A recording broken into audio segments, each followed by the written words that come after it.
He wakes up as a rich, spoiled kid surrounded by women. In a lavish room, a young man throws harsh words at the maids. The maids stand still, troubled by the dismissive Hawk-Bakama. Hawk-Bakama, full of confidence, watches them with a smug grin. Nearby, three animal-headed figures exude a sense of authority. Meanwhile, a peaceful city sprawls under a calm, wide sky. A man with a tired look gazes out, feeling stuck in his life. He sinks into the couch, tired of dealing with women. Around him, office workers chat away, not noticing his mood. Their conversation shifts to Kaneda, who struggles socially. Feeling left out, he thinks about how stuck his life is. As he walks through the city streets, each step feels heavy with disappointment. On his phone, messages confirm he feels like a societal outcast. A mention of Elalile sparks his curiosity, but he assumes it's about an old game. He grows more annoyed with dating games that remind him of his struggles with women. Romantic ads feel like they're mocking him, deepening his bitter memories. The stoplight turns green, urging him forward despite his inner conflict. Each step echoes his bleak thoughts, wondering how much longer he can take this. Suddenly, bright headlights snap him from his thoughts. He freezes in place, staring down a speeding car as time appears to stand still. Everything goes white as he senses a shift away from his current life. The driver panics, confused by the unexpected situation. Lying on the pavement, a shadow stretches around him. He rests motionless on the crosswalk, with his phone just out of reach. The cracked phone screen holds his silent hope for a fresh start. Silence fills the scene, marking a profound change ahead. Slowly regaining consciousness, the past starts slipping away. Confusion hits as he processes the shocking incident. A voice calls out to Hawk-Bakama, checking if he's aware of his new reality. He wakes up in an unfamiliar room, greeted by a maid standing nearby. The still air around him suggests a big change is coming. Hawk-Bakama's eyes suddenly shoot open, with surprise.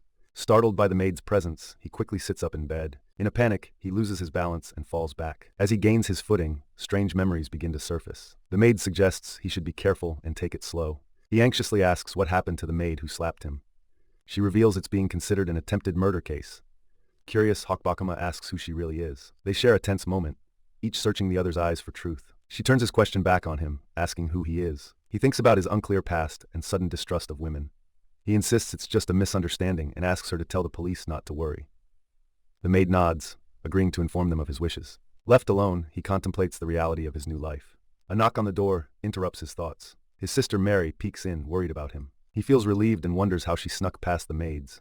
Hearing footsteps, he quickly tells Mary to hide. Their father, weary but loving, enters the room with a gentle call. He hugs Hawk-Bakama tightly, relieved by his son's steady demeanor. Worried, he hints that this behavior might lead to rebellion.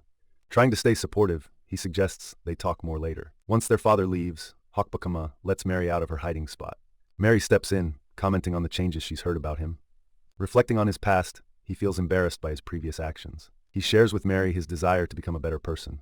Hawk-Bakama, filled with a sense of purpose, assures Mary that he'll treat others with more kindness and make a positive change in himself. With a gentle but serious tone, he reminds Mary to not misuse the trust and kindness he's offering. As he looks around, he can't help but notice how stuffy the mansion feels, which makes him think about his plans for the future. Hawk-Bakama makes up his mind to start fresh by organizing a big cleanup as his first step toward creating a better environment. Hawk-Bakama suddenly finds himself in a strange new world. He stands before the Gordo Trading Company, infamous for its cutthroat ways. Inside, maids fill the corridors, some with questionable pasts. Determined not to repeat his past mistakes, Hawk wants a fresh start. In a bold move, he decides to fire all the current maids. His father warns that letting them go won't guarantee his safety. To keep Hawk safe, they agree to hire a personal bodyguard. Though Hawk enjoys being alone, his father insists on protection. Time goes on, and a gathering forms, signaling imminent changes. Hawk steps forward to address the staff, ready to judge their value. With determination in his eyes, he begins evaluating them. The employees listen closely, a mixture of excitement and tension filling the air. Hawk sharpens his focus, preparing for tough choices. A few hopefuls and confident faces emerge from the crowd. Hawk selects those he wants for the next test and dismisses the others. One man objects, genuinely shocked by the sudden dismissal. A maid firmly warns anyone attempting to resist. Feeling defeated, the man leaves in frustration while reactions vary among the rest.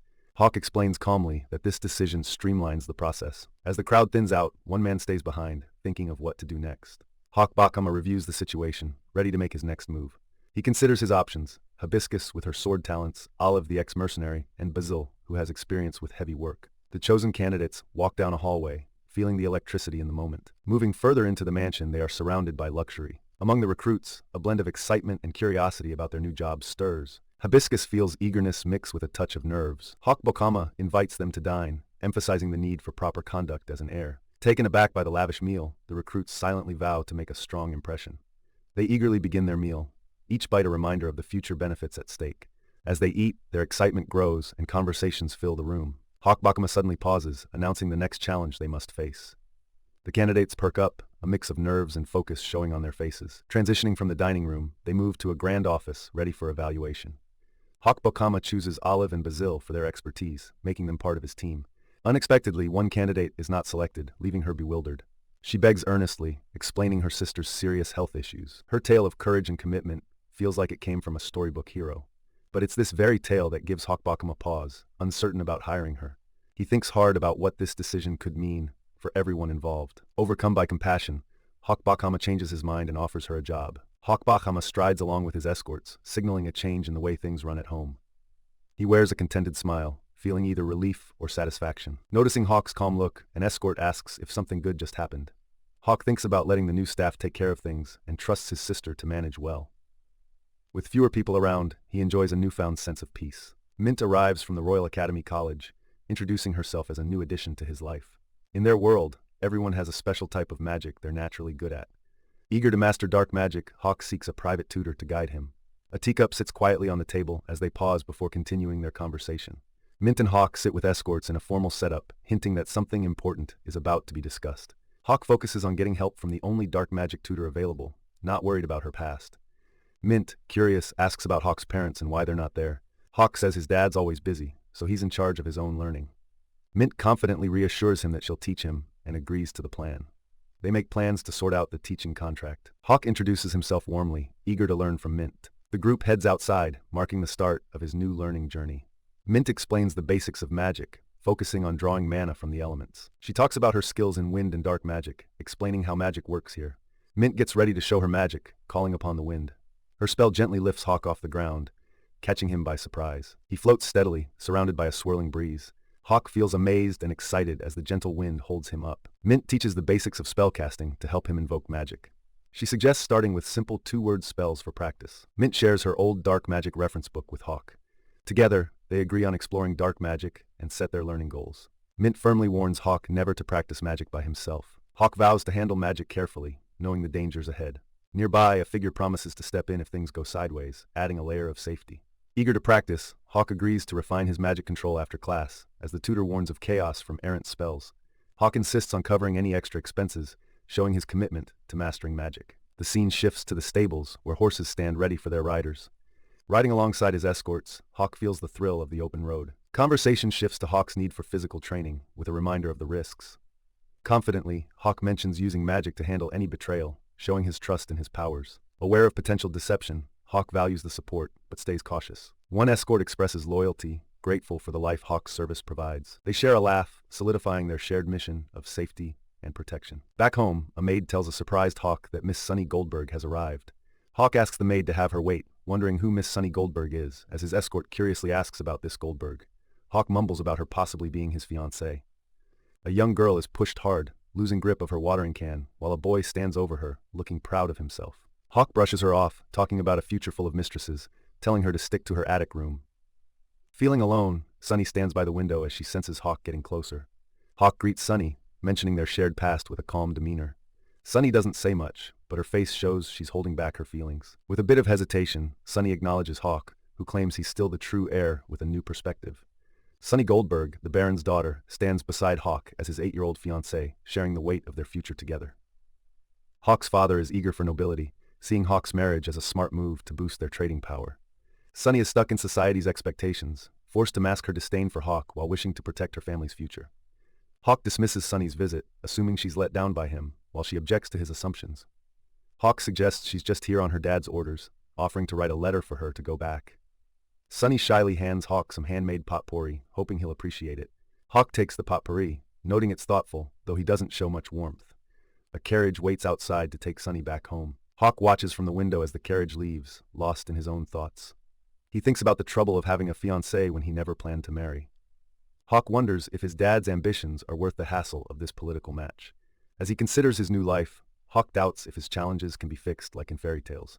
Hawk finds the idea of a slave market strange and troubling, since he's never been to one. His friend warns against visiting, mentioning the misery and bitterness found there.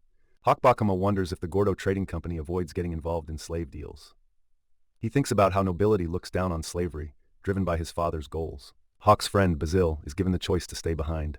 The streets are bustling as Hawk steps out on his journey. Tall buildings line his path, guiding him toward the market. Hawk and his escort make their way through narrow alleys, feeling eyes watching them. Tension builds as they reach the entrance to the foreboding market. He pauses but decides to push on, determined to follow through with his decision. The slaves stand on display, drawing the crowd's attention with silent eyes full of desperation. Hawk feels the moment's weight, surrounded by figures much taller than himself. Suddenly, Hawk is lifted off the ground, surprised by someone's unexpected strength. A strong arm raises him higher, giving him a clearer view over the crowd. Thoughtfully, he observes the busy scene, taking in his surroundings. His gaze settles on a cage with two figures inside, sparking his curiosity. Within, a wildcat hybrid watches him back, eyes steady and confident. The seller perks up, noticing Hawk's interest, and leans in with a sales pitch. He assures Hawk of the wildcat tribe's loyalty and safety. Hawk nods, but his attention stays on the large figure seated at the back of the cage. Ignoring the seller's suggestion, Hawk stays focused on making his own choice. Confidence fills Hawk as he stands firm, making his decision without anyone's help. Facing the wildcat hybrid, a mix of determination and caution fills Hawk. Hawk meets the wildcat's gaze, feeling a blend of respect and tension between them. The wildcat speaks up, introducing himself as Crescent, catching Hawk's curiosity even more. Hawk, steady and sure, instructs Crescent to protect him, despite Crescent's fierce defiance. Nearby, someone observes the interaction closely, pondering the consequences of Hawk's bold choice. With a sly remark, Hawk dismisses another slave, keeping his attention solely on Crescent. Determined to give Crescent a fresh start, Hawk makes plans as they leave the market together. It's a quiet morning, and a man is found caring for a horse, seeking peace and routine. Despite his effort, frustration bubbles up over the same familiar chore. He grumbles, eager for more exciting tasks and dreams of adventure. A colleague dismisses his ideas, reminding him that higher ranks get those missions. Yet, he continues to consider his situation and the possibilities it might hold. Determined, he steps outside, refusing to let these setbacks hold him back. He silently vows to avoid the mistakes others around him have made, inspired to persevere. Reflecting on his good luck, he questions the bad rumors about his boss, Hawk Bakken. A sense of contentment washes over him, grateful for the comfortable life he has now. Yet guilt nags at him, pushing him to apologize for his earlier comments. The mood changes as Hawk Bakken enters with new recruits, drawing attention to their muscle. Hawk proudly shares his reason for these recruits, valuing strength over typical appearances for security. The newest recruit feels recognized by Hawk's thoughtful choice. Hawk reflects on his past decisions and wonders if any others could match his youthful spirit. A playful exchange follows as Hawk denies being stingy with his resources. But he quickly issues a stern warning, fiercely protective of his beloved horses. Immediately, the recruit apologizes, ensuring it was only a joke. Hawk leads them inside, asking Olive to assist in helping the newcomer settle in. He insists that everyone takes daily baths with no excuses to maintain cleanliness. The recruit laughs, finally admitting that a bath does sound pretty nice. An animal-headed figure ponders a new bodyguard job at the Gordo Trading Company. A colleague remains skeptical, cautioning about the owner's son. Interest grows about a noted but harsh ex-soldier tied to the job. Surprised by rumors, the figure remembers meeting someone with a chilling vibe. He wonders why they were picked for the gig in the first place. In the quiet corridor, anticipation builds for the next encounter. Hawk enjoys a warm bath, feeling entirely at ease. He reflects on the bath's luxury, sharing his thoughts with those around him. They start chatting, remembering the hometown hot spring they loved. Hawk thinks about heading east, curious after hearing stories about hot springs there. Someone warns Hawk about traveling east with Crescent, saying it's too dangerous. Hawk can't believe the advice, pointing out that they, like Crescent, are also a slave. The person chuckles, realizing they were so relaxed they forgot their own situation. Even though things are strange, they're happy with life under their quirky boss. Living here has brought some feeling back into their heart, they reflect. Hawk sips a drink, amazed by all the flavored milks they find here. Once reassured it's safe, they find out the color is from fruit juice, not something harmful. They decide to try it too, noting Hawk Bakkama's relaxed attitude. Feeling refreshed, they head to dinner, ready after their bath. Hawk casually wonders if Crescent has food restrictions, not realizing how odd his question seems due to the slave context. The maid secretly weighs the true mission she must complete. With careful hands, she opens the curtains, bathing the room in morning light. The gentle sunlight nudges Hawk awake, drawing him from sleep. On the table, breakfast waits, a tempting array to start the day. Eager to enjoy the meal, Hawk gets up with a burst of energy. He politely turns down help, wanting to handle things on his own. The maid leaves the room, giving Hawk the privacy he asks for. An elegant table awaits the family, set for the morning's gathering. The father looks at Hawk proudly, his face full of affection. His happiness seems to spread to everyone, setting a positive mood. Mary greets her brother and father with some hesitation, unsure of her standing. But her father brusquely dismisses her, focusing completely on Hawk. Mary feels hurt, watching as Hawk reminds their dad of family ties. The father insists she doesn't fit in, but Hawk warns against such remarks. Hawk pushes back on his father, urging him to value family more. Mary and Hawk share a look, united against their father's criticism. Suddenly, attention shifts as their father praises Hawk's potential at the academy. He embraces Hawk, filling the moment with dreams of future success. Hawk thinks about what it means to go back to school life once more. Weighing past lessons, he considers how these changes will shape him. Hawk asks Laurier if his dad's really committed to making him a noble. He wonders if it's time to pay back his father's efforts somehow. Laurier reflects on how crucial Hawk is for his father's success. She seems deep in thought, maybe considering her own hidden plans. Hawk shares a private chuckle, hinting at secrets only he knows. Rumors swirl about the maids, casting doubts in many minds.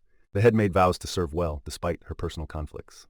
Amid this unrest, today stands as a pivotal moment for them all. A maid accidentally bumps someone, causing them to tumble down the stairs, unwittingly stopping an assassination plot. As the maid gathers herself, she thinks about her mission, planning to make it look like a suicide. Hawk surprises everyone by surviving the fall, defying expectations with remarkable resilience. The incident changes Hawk, leaving others confused by his sudden shift in behavior. Laurier considers the unfolding events, but her thoughts are abruptly interrupted. She answers Hawk-Bakama's inquiry, trying to maintain her composure. Now seen as more human, Hawk complicates Laurier's decision about whether to accept this new reality. Hawk approaches the academy, feeling the weight of expectations from everyone around him. As he looks up at the grand entrance, it hits him. This is the Royal Academy. His father quietly suggests a backdoor entry, concerned about Hawk's chances. With determination in his eyes, Hawk reassures his father that he wants to succeed on his own merit. Once inside, Hawk is led to the examination room where his journey begins. Nervousness flutters inside him, but he steels himself, used to this kind of pressure. As he nears the crowd, he hears the murmur of judgment, making the air feel thick. People are talking about a classmate's mysterious potential, sparking suspicion and curiosity. The classmate is in shock, realizing that his magical skills are lacking. Hawk soaks in the tension, unsure of what this means for everyone. Voices rise, urging for a retake as disbelief and frustration fill the room. Among the chaos, whispers hint at a possible power shift in the aristocracy. Vanity faces harsh judgment from his father, ignoring any pleas for another chance. It feels like the start of a classic story, where a young noble faces tough situations. Yet, there's a sliver of hope that with friends, he may find a way to rise above. Speculation about legends adds to the cloudy mix of expectations and dreams of transformation. The narrative teases a twist where a supposed failure could turn out to be remarkable. Vanity's struggles are watched eagerly, with some labeling him the misfit of Royal Academy. Speculations spread that Vanity's troubles might lead to big challenges for the Dukes. But in all the chaos, there's a growing sense that a deeper drama is unfolding. Hawk Gordo, burdened by high hopes, questions whether he is the true hero here. Amidst everything, he dreams of a girl whose presence might change everything for him. He briefly considers whether he could become a bully, a constant trouble for Hawk. The thought of being just another dismissed villain in Hawk's story worries him. A tense confrontation erupts, with authority swiftly crushing a hopeful spirit's dreams. Amidst the harsh start, he pauses to think about Hawk's possible path forward. Hawk's father loudly praises his son's achievements, ignoring any criticism around them. He believes their money and status will ensure Hawk's success despite any doubts from others. At the Royal Academy, Hawk Gordo arrives with confidence and determination, igniting the start of his and Vanity Zero's journey. Hawk Gordo stands thoughtfully, wondering who he is among all these powerful figures. Vanity Zero, hopeful for a fresh start, thinks about his new life at the Royal Academy. Sitting by himself, he feels doubt creeping in, questioning what lies ahead. Even with his new beginning, Vanity finds it hard to fit in and feels lonely. A group of students approach, bringing up Vanity's connection to the Golda Company. Vanity becomes cautious. He knows they're not just curious. They accuse him of using his family ties to get into the academy. Remembering past taunts, Vanity understands why they pick on him. Though tempted, he knows fighting back could make things worse. Ignoring their insults, Vanity stays calm and collected. Out of nowhere, Prince Pickles steps in, questioning the students' behavior. He reminds them that everyone is equal here at the academy. Worried about getting in trouble, they quickly say sorry. Prince Pickles' name seems odd to onlookers. It catches them off guard. Rosa Zero, Vanity's twin and fiancée, stands beside him, calm and ready. Though Vanity thanks him, Prince Pickles asks him to be less formal. He jokes that Vanity's stuffiness might make being friends harder. As Vanity walks out, he's deep in thought over all that happened. Outside, his guardians give him a warm welcome, sensing his unease. Noticing Vanity's tension, one guardian offers their protection against bullies. Talk of handling bullies sparks ideas. One suggests a direct approach, while another advises caution. Vanity weighs his choices, deciding on a detour as they head out shopping. The scene shifts to Vanity sitting quietly, lost in his own thoughts. He gathers his resolve, determined to face what comes next. He recalls he needs a magical tool for his project. It's vital. A professor talks about how magic tools can do things beyond normal limits. She explains how these tools can use different magic qualities, but she stresses it takes real skill to make truly powerful tools. Vanity focuses on building a magical tool, using tips from Professor Mint, to light up his workbench. He feels a wave of relief as he fits the magic stone snugly into the band he crafted. The idea of making a stealthy watch that hides him from view dances in his mind. Feeling confident, Vanity glides down the corridor, unseen by those around him. But his stealth test glitches when he accidentally grabs the tail of a lion-headed figure. The figure is startled and asks how Vanity spotted him, leading Vanity to admit his magic tool didn't work perfectly. Hawk is on a mission, looking for a gem to complete his watch. Tension simmers. The shop owner casually mentions an old book he found in his grandfather's things. Hawk nods, adding the mysterious book to his collection, his curiosity piqued. Back at the academy, Hawk checks his watch, feeling the weight of his ambitions. Other students pass by, whispering and giggling, but Hawk walks with quiet confidence. A student beams warmly at Hawk, greeting him with cheer in the bustling hallway. Another student nods politely, acknowledging Hawk's noble reputation with subtle respect. Prince Pickles and Rosa discuss magical abilities, their eyes landing on Hawk with interest. He turns to ask Rosa about her progress on non-attribute magic, keen to know. Hawk notices Rosa's determination as she steps into her brother's shoes, pride showing. Hawk contemplates the elusive 12th attribute, its many names making it hard to identify. Rosa and Prince Pickles are intrigued by Hawk's reference to Zero, eager to hear more. Hawk suspects they might have answers, given their noble heritage and its secrets. Prince Pickles and Rosa are puzzled, realizing Hawk refers to an old edition of history. Hawk learns only the updated history version circulates widely, catching him off guard. It's revealed the old history version was lost in a religious war centuries ago. A shock. The fact that the old version is kept under royal lock hits Hawk hard with possibilities. With a chuckle, Hawk jokingly asks if Prince Pickles happens to have the rare document. Realizing the absurdity, Hawk laughs it off, quickly pivoting to leave the conversation. Hawk lightly assures Rosa not to stress over old history, causing any trouble. Nearby, a girl sincerely desires to help her brother, another pledges under their family name. Hawk reflects on missing out on history lessons with Mint, a lingering regret haunting him. The scene shifts to a vast sky, symbolizing endless reflection and future opportunities. Attention turns to the Royal Academy's grand architecture, focusing on a special chamber inside. A variety of guards stand at attention, each fitting into their critical roles with precision. Groups maintain a careful watch, each person aware of the weight of their presence. Inside, magic wards ensure no eavesdropping can occur, maintaining absolute privacy. Hawk surprises everyone by presenting the old nation's history book, leaving them stunned. Hawk quietly ponders the impact of his discovery, feeling the significance settle in. Swirling images of magic and creation hint at puzzles deeper than any he's faced before. We learn that a historic text was lost during a religious war, revealing truths about the kingdom's origins. Despite the book's issues, Hawk chooses to leave it for others, letting them wonder on its meaning. A resolute girl steps up, ready to protect the book, valuing its secrets more than the rules. A royal figure approaches, drawn by the book's intrigue, but wants to keep a low profile. Hawk takes a moment to rest, thinking quietly while events swirl around him.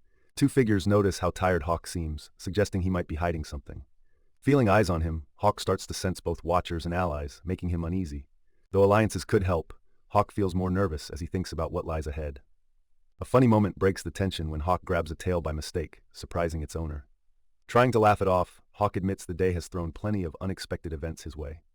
In the middle of a busy street, a boy named Van stands still, deep in thought with an apple in his hand. He leans back against a wall, taking a break amid the bustling crowd. Van finds a quiet bench and sits by himself, thinking about the tasks he has to do today.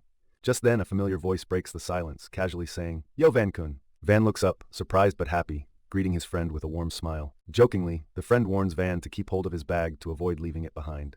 Van chuckles, realizing he actually might have forgotten it otherwise. He carefully reaches for his bag, making sure it stays secure with him. With a quick look inside, Van smiles, feeling reassured about the contents. They say their goodbyes, promising to catch up again soon. As Van watches his friend leave, he thinks over their brief encounter.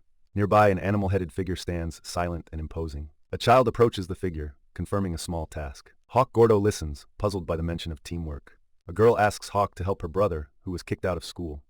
Hawk wonders if he can really manage the Duke family's issue. She assures Hawk there will be compensation for his help.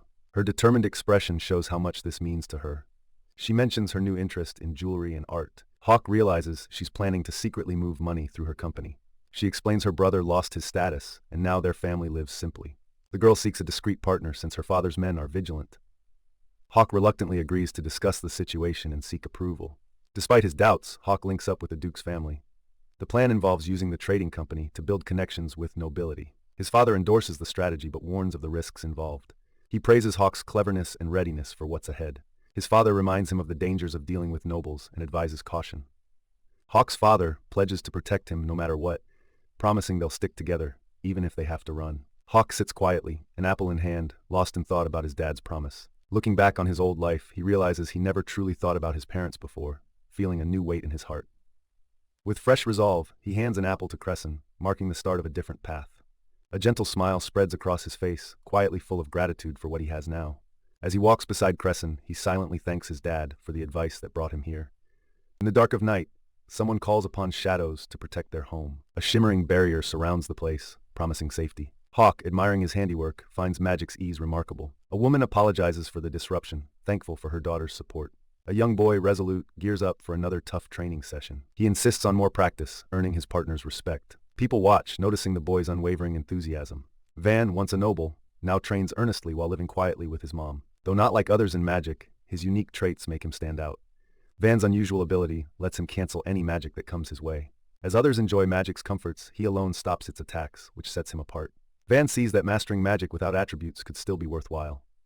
He makes a personal pledge to get stronger, aiming to protect his mother. His determination piques the curiosity of a nearby observer. An animal-headed figure realizes the boy's desire to guard his mom. Driven, Van seeks approval to learn from the best, proving his dedication. The choice to train him remains open, with no cause to deny him. His request draws attention, signaling a key turning point. The observer wonders about their own envy toward this determined boy. Even with riches, they feel bitter seeing those with natural talents. The boy's bright energy is striking, despite any harm meant. Thinking back, the observer sees themselves as not very special, always ordinary. After starting anew in this world, they briefly dreamed of being a hero. Realizing their friendships were shallow and bought, they feel emptiness. They ponder cutting ties with unnecessary people, thinking it's no real loss. Names like Crescent, Oliver, and Virgil come to mind as ones they might drop. Accepting their dullness, they brace for being left with no regrets. Nearby, an animal-headed figure observes intently. The animal-headed figure gently asks why he seems so troubled, calling him young master. He shrugs off the concern, telling Oliver in a quiet voice that it's nothing at all. The air around him stirs, merging with his own darkness and making it harder to control. He wishes Van could just erase this darkness, doubting if he's cut out to be the main hero. Realizing the truth, he accepts he's meant to be a supporting character, both in style and attitude. Determined to enjoy his new life of luxury, he resolves to make sure it doesn't go to waste. Van confronts the beast-like figure, asking if he truly feels free. He tells the creature that making someone obey against their will is pointless. The beast looks at Van, trying to understand his confidence. Nearby, two others watch Van, noting he often thinks deeply. Crescent is called over as Van sets off on his next task. A mysterious figure watches from the shadows, unnoticed. The church bells ring and the scene shifts to a grand building. The leader introduces himself as Gametsu Gatsuku and asks why Hawk is here. Van dives into the purpose of their visit, needing financial support. Gametsu cheerfully suggests they continue to talk about their charitable work. Inside a room lit by flickering candles, they gather around a table. Van and his group sit, feeling the weight of what's to come. He proposes using the donation to expand food distribution. Gametsu looks doubtful, probing for the real reason behind the offer.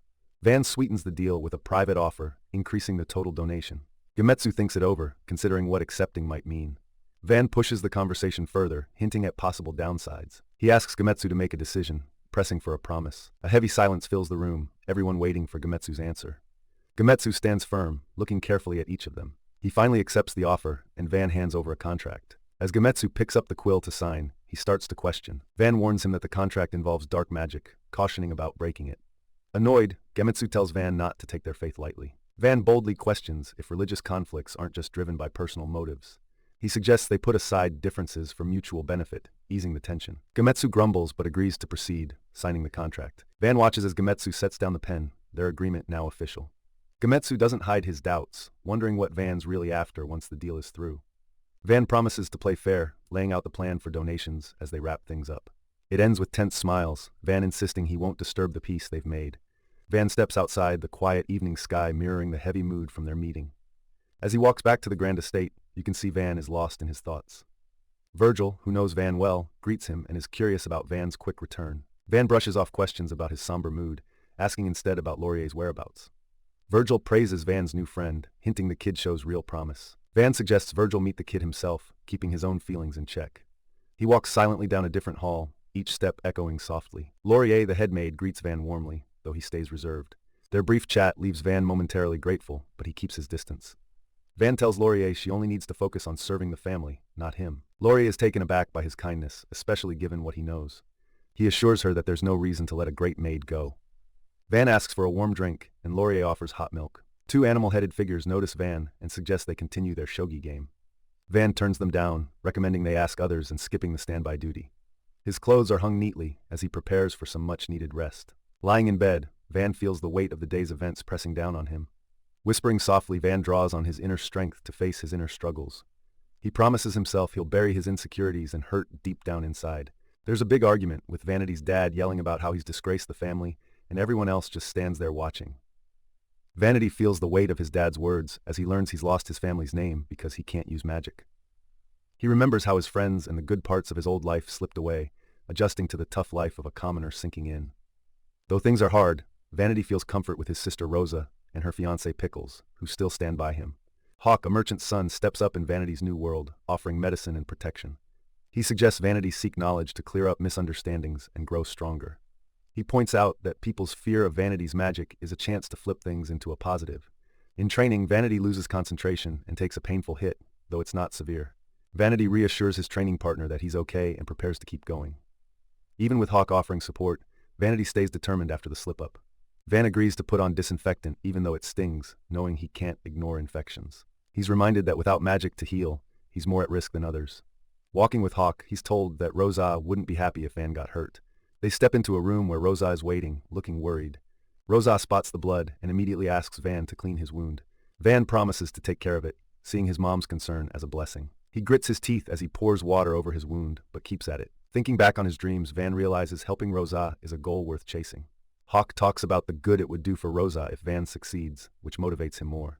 Van states he wants to be both strong and kind, wanting to make a real change. He chooses to be strong and kind quietly, taking a page from Hawk's book. Resolved and determined, Van vows to become someone his friends can truly be proud of. A young boy thinks about how fate might just be a string of coincidences and miracles. He wonders if being born in the same year and meeting at school by chance could also be fate. Van muses, deciding fate probably wouldn't pick him anyway. With a slight smile, he considers his friend's playful teasing. Memories pop up, the harsh things people say about his looks and character. Van recalls how folks assume his family is spoiled. Meeting someone for the first time really shakes up his expectations. When he sees a familiar expression, it's like looking into his own eyes. Being the third prince, he's seen both life's bright and dark sides since he was young. He takes a step forward, feeling an unexpected need to help. Trying to be friendly, Van insists they're friends now. Hawk thanks him, but asks to keep things easy to avoid more trouble. Van laughs, happy he found a friend. They both relax and enjoy some tea together. A girl in the class wonders why Hawk is hanging out with nobles. Rosa notes Hawk's different take on things, despite the rumors. Intrigued by the mysterious attribute Zero, Rosa recalls its puzzling nature. She thinks about Hawk's ideas on magic, trying to see from his point of view. Hawk's outlook captivates Rosa, pushing her to understand his way of seeing. Meanwhile, Van shows concern for his friend, feeling grateful but also a bit guilty. A letter from Van arrives, asking for a quick reply. There's reassurance about the food deliveries, thanks to the church's help. Rosa thinks about Hawk's impressive traits and begins to understand why he stands out. The group laughs together, but the chat turns serious, focusing on attributes again. Quietness settles as everyone reflects. Rosa brings up something that's been on her mind for a while. The discussion drifts into abstract territory, exploring nothingness. They dive into a philosophical talk about the idea of nothingness inside Van. Exploring nothingness piques Rosa's interest, feeling like the right puzzle piece. Van pushes forward, determined to show he has value beyond his lack of magic. He focuses on building physical strength, proving reliance solely on magic isn't essential. Doubt creeps in as Van questions if his lack of elemental ability holds him back. Rosa reflects on whether Van's unique path might be just what he needs. She contemplates a theory that compares nothingness to a donut's empty center. This wild idea that the donut hole disappears without the donut catches their imagination. Understanding dawns, and the group can't help but chuckle at the clever analogy. With a steady hand, Van gives Rosa a document as the day winds down. The title reads, Why Attributeless People Are Attributeless, sparking curiosity. They talk about how sharing it could be dangerous in their kingdom. Van mentions it's filled with some hazy yet enlightening ideas. He thinks having Hawk present these thoughts might lend them more weight. As they mull it over, the group sees potential in the suggestion. Rosa realizes the plan aims to lend her brother much-needed backing. Van warns there might be unexpected outcomes from their actions. Yet, behind the scenes, a transformation had already begun. Each decision they make ripples outward like a stone in a pond. Interest in the document sparks, spreading curiosity throughout the realm. Some view it as a danger and start plotting against Van. In the shadows, a secretive group agrees to take on the grim task. But one person in the group hesitates, quietly questioning their leader about the mission. Please support the official release.